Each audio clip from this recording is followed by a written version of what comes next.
10 ton के काली को 20,000 feet तक पहुंचाना और साथ ही उसे पावर देना, यह सबसे मुश्किल काम था। और अगर काली को जमीन से ऑपरेट किया जाता तो यह भूकंप भी ला सकता था।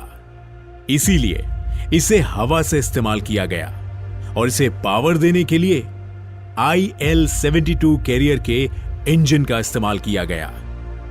काली को कई लेयर्स की सुरक्षा में टारगेट एरिया तक पहुंचाया गया, जिसमें मिराज और सुखोई फाइटर जेट्स भी शामिल थे।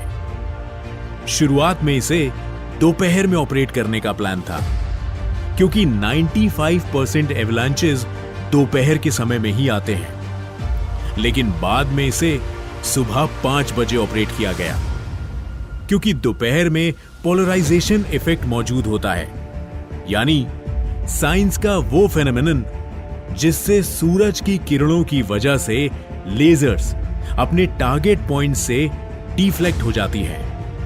अगर ये सब सच है तो 7 अप्रैल की सुबह किए गए काली के अटैक के बाद दुश्मन देश शायद अपने न्यूक्लियर वेपन्स पर भी गर्व नहीं कर पाएगा।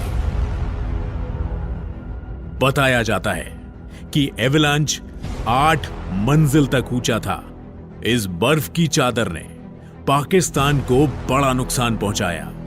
ऑपरेशन व्हाइट वॉश से रिलेटेड कोई भी डॉक्यूमेंट पब्लिक डोमेन में मौजूद नहीं है और कई लोग इसे सिर्फ एक कॉन्स्पिरेसी थ्योरी कहते हैं।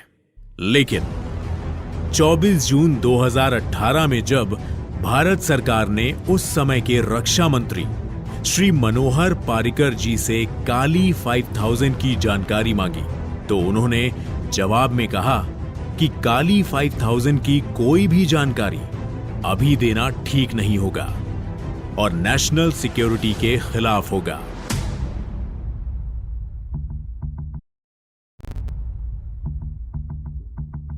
इससे यह तो साफ जाहिर होता है कि काली 5000 एग्जिस्ट करता है, पर सरकार इसकी कोई भी जानकारी पब्लिक डोमेन में लाना नहीं चाहती।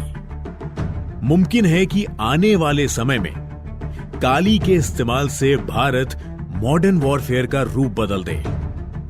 आपकी इस पर क्या राय है? आप हमें फीडबैक दीजिए।